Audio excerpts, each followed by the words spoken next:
All right, welcome back to Bodyworks Gym TV.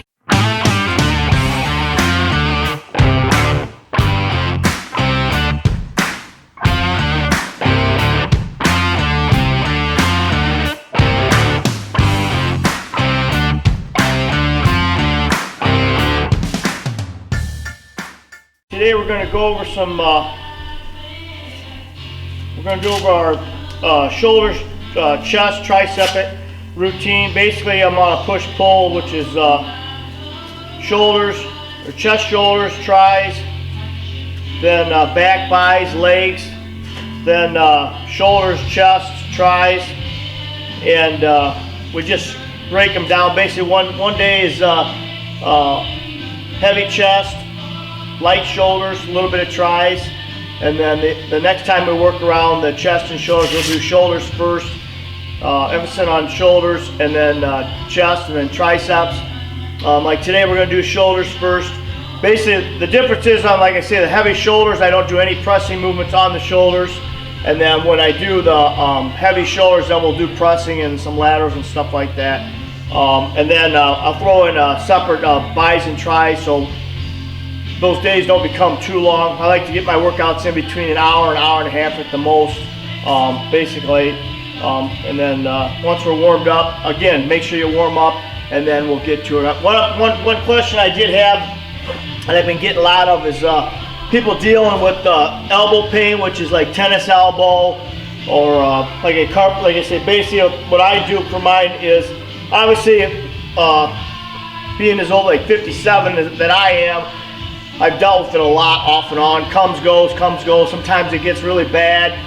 Sometimes I don't have any. So like I say, it's a kind of a thing that figuring out what's basically irritating it, and then trying to stay away from those exercises. And then on top of that, kind of doing some rehab stuff for it. I just got over real bad, 8 weeks of it. It just came on real fast. And actually, I kind of had a little tear in my bicep here, so I didn't do biceps for like 8 to 10 weeks. Basically, just stay away from that. I could do all pull movements this way and this way, like I say, but like I said, I couldn't do much of anything that would bring this here. I could do it, but it just was inhibiting pain, so I just stayed away from it. It's pretty much, I'm probably 65 right now on my biceps, so I can do biceps now, but everything's light, like I say, but whatever. So basically, like I say, you get something like that that's coming on, you feel your elbow starting to ache. Obviously, you want to stay away from any exercises that's going to put tremendous stress on it, like skull crushers, like that kind of stuff where you're really cranking on your elbows. That's what kind of leads to that kind of stuff. Or actually, it could be your forearm muscles here being overused, overextended. You know, a lot of hammer curls and stuff like that. So that's another thing you got to be careful with.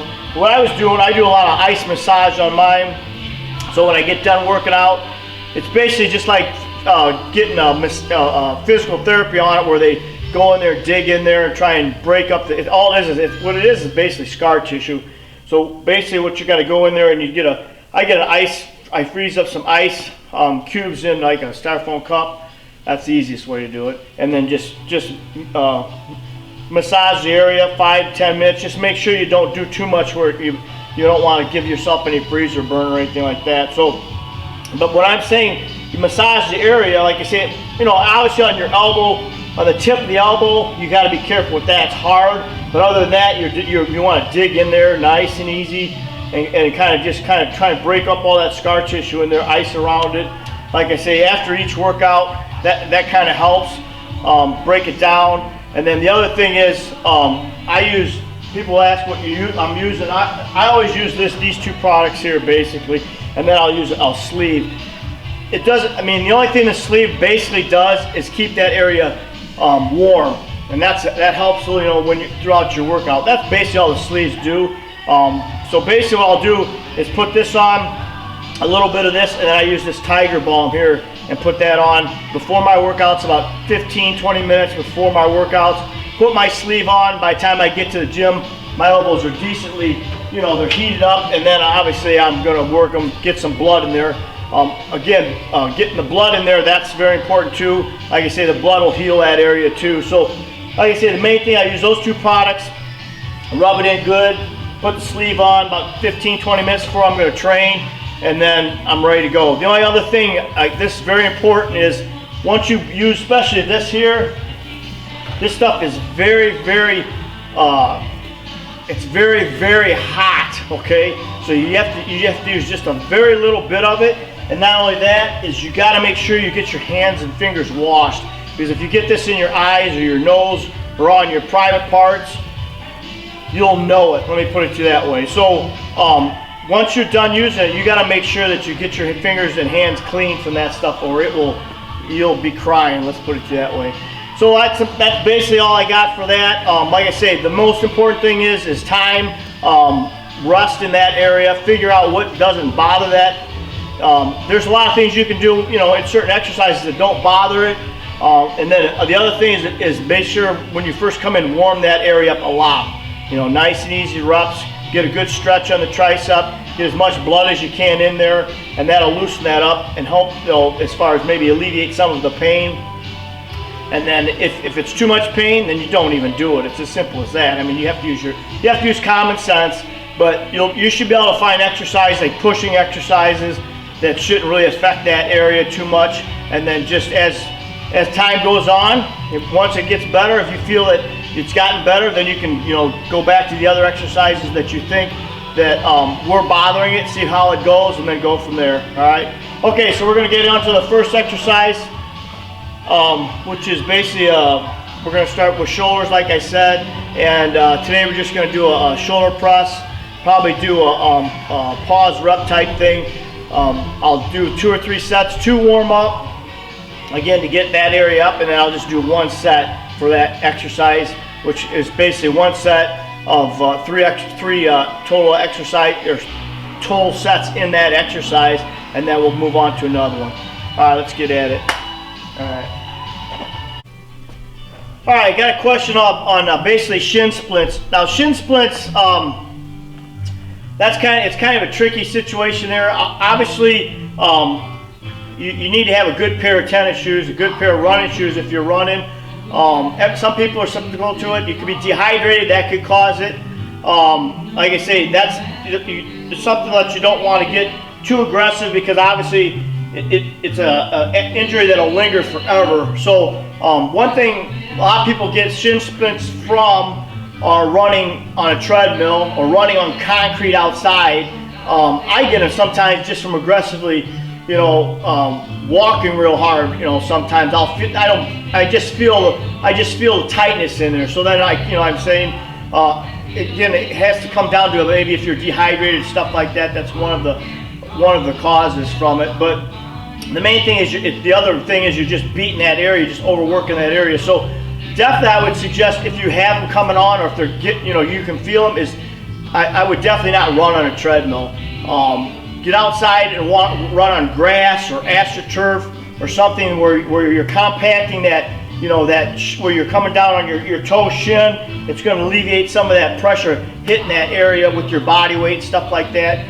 And then just walk outside right at that point towards, you can ice them. That's another thing you can help try and do, icing, stretch it, stuff like that. But again, the most important thing is make sure you got a real good pair of shoes. Some people are more susceptible to it than other people. You just have to listen to yourself. If you feel it coming on, you got to be smart. It's not something that you can just think it's going to go away, because that will not go away. And it'll progress to where every time you step out, and get so far into it, it's just going to flare right back up. So, especially if you're heavy or you're kind of overweight, just think about it. You're that much more weight is hammering them shin splints. So again, back off the running on the treadmill. You can walk on the treadmill, drop your speed down a little bit, and maybe raise your incline up. And that way, basically what you're going to get is you're going to be able to get more out of the treadmill, because obviously walking on an incline is more aggressive, and you're going to get a little bit more stress out of that. Now, if you're a runner that you enjoy running, obviously, and maybe you're running for distance and stuff like that, then that's a thing you're going to have to kind of definitely get out and run on soft area and just kind of rest it, because if you don't, it's never going to go away. It's just a lagging. That's one of the worst one of the worst injuries, or lagging injuries, that you can have, because it just doesn't go away if you do not rest it. So like I said, there's no super duper way of getting rid of it other than rest, ice, and alleviating the exercise again, alleviating something that bothers that area and finding something that doesn't. Go ride a bike, elliptical. Obviously, if you're doing it for cardiovascular reasons, I'm not a big person on running anyway, as far as running for cardiovascular, because it just beats the crap out of your knees and just beats up your body. Now, if you do it because you enjoy it, hey, that's different. Go do it. Obviously, I can't tell you to do something you enjoy doing, right? So you just have to find something something that alleviates pain. Back off, maybe run. Maybe it doesn't start bothering you until a mile in or something. So then, which a lot of times that's what happens. After so far, it starts kicking in because it's fatigue. So you run for a mile, then walk aggressively for a little bit, let it rest, then go back on it. That's basically all I can tell you to do. I've had them. I have never had them super duper aggressive, but I have had them. But like I said, the most important thing is just kind of rest and finding out what doesn't affect them in the long run. Hope that helped answer your question, and have a good day and get out there and get busy.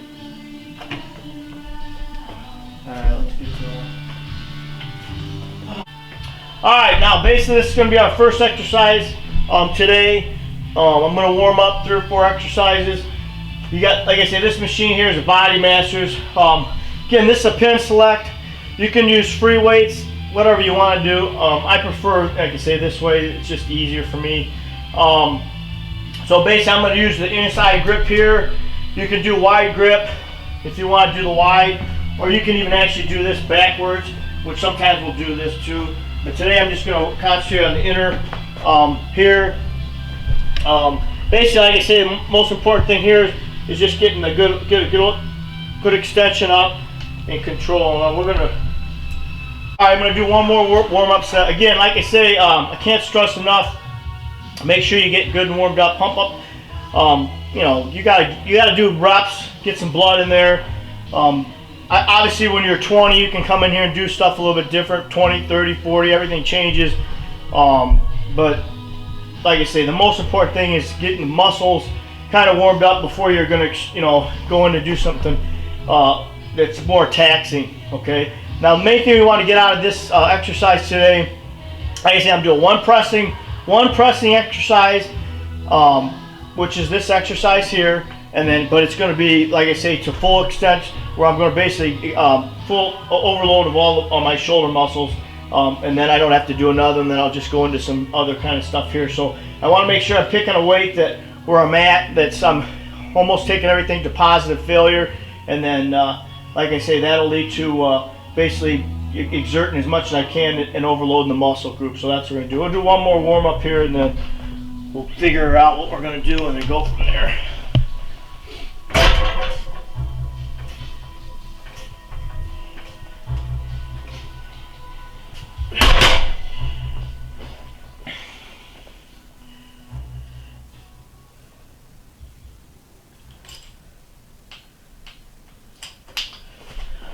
So now what we're going to do is I'm going to do 3 sets and 1 exercise here.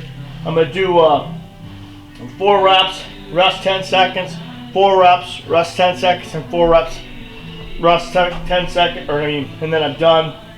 That's basically 12 reps of an exercise of a weight that I probably wouldn't be able to do if I did it straight without any rest. The 10 seconds is just going to give you enough for your muscles to kind of recuperate just a little bit so that you can go on to another one. It's kind of like a Widowmaker type thing, but with the Widowmaker you do more, like you do like 12 reps, then you'd set the weight down, then you'd do as many as you can again, then you set the weight down after like waiting 5 or 10 seconds, then you set the weight down. So it's kind of like that, except you're not getting as many reps, you're just doing, it's kind of like a rest pause a little bit. So it's kind of interrelated, but basically the most important thing is on any of the stuff we're doing is we're trying, at least for me anyway, what I'm trying to do is try to tax my muscles as much as I possibly can with an overload so they're stressed out. And then people are asking me what I'm using, drinking in between. This here is Axe and Sledge product, They're EAs, which is really good. Based on it's a hydration amino acid drink that just kind of keeps your body hydrated throughout your workout, plus the energy, like I say. And you can throw, if you want to, you can throw like a demo day in it, which is their carb up. Throw a little carbs in there. I have my carbs before I come in here, and then as long as if you're working out longer than 2 hours, you probably might need a little bit of carbs in your drink. I'm not working out that long. I come in here, hit, and like I say, then when I get done, I'll throw my carbs and protein either in a meal or I'll have a shake. It just matters what I feel like doing after my workout. So let's get this set done.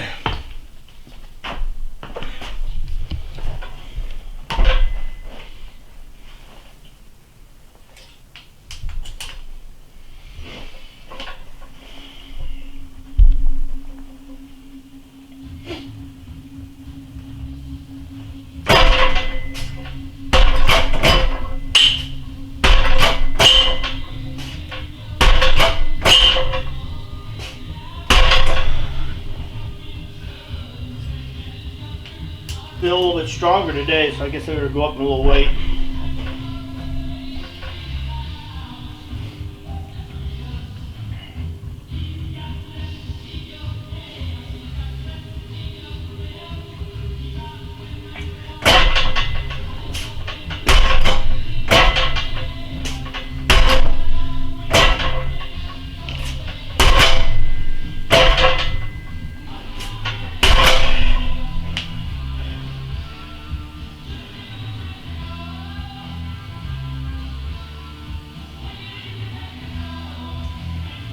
Again, you just count 10 seconds to yourself, and then you're ready to roll. Or your training partner, if you're working out with the training partner, he can count for you, however it works.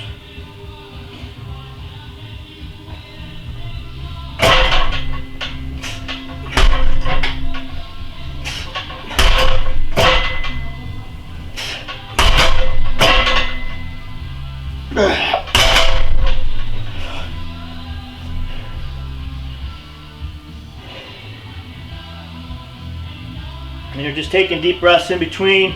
Obviously, you want to try and keep your breathing. Once you get back into your set, you want to get as much, back to normal breathing as you possibly can.